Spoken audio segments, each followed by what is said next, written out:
Do this of page number 236 of 8th class maths. In this third one we have finished. Now fourth question.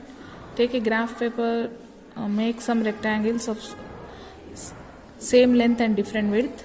Find area for each. What can you conclude about the breadth and area? For that, first we have to draw 4 rectangles. Okay.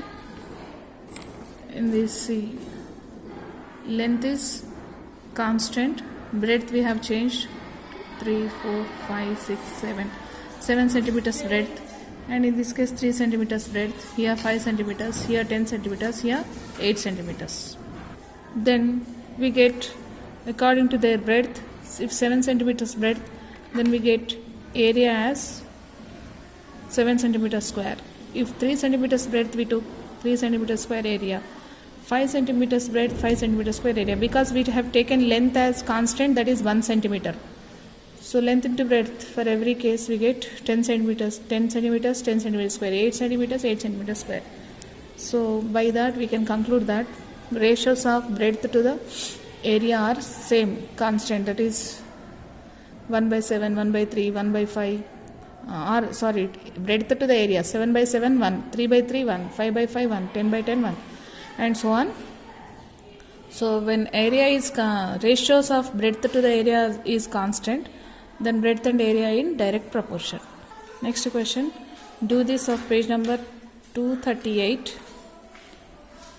Here these are the 2 Telugu states, Telangana and Andhra Pradesh. In this given scale as 1 centimeter is equals 300 kilometers.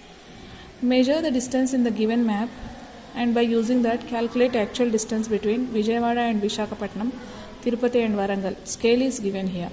Between Vijayawada and Visakhapatnam, if we calculate by using this scale, we will get as 2.5 centimeters. If we measure, we will get 2.5 centimeters. If I measure by using a scale between Warangal and Tirupati, I will get it as 4 centimeters length.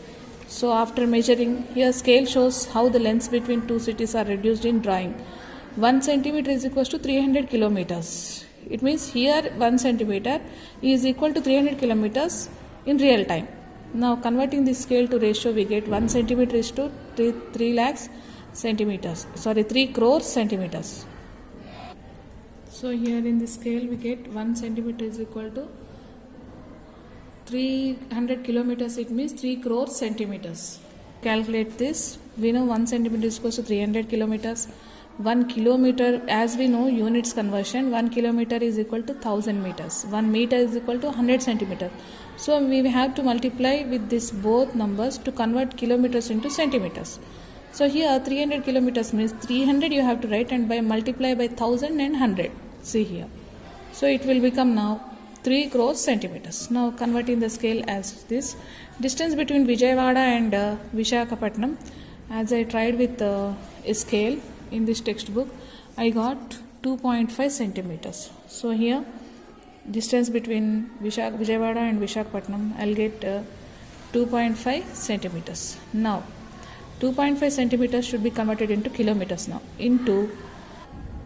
So it is written as 7 crores 50 lakhs actual centimeters. When we convert it into kilometers, it becomes 750 kilometers. Next question. Distance between Tirupati and Warangal. If we measure using a scale, we get 4 centimeters. Then 4 centimeters is equals to 4 into 3 crores centimeters. When we multiply, we get it as 12 crores centimeters. Then it is, when we convert it into kilometers, it becomes 12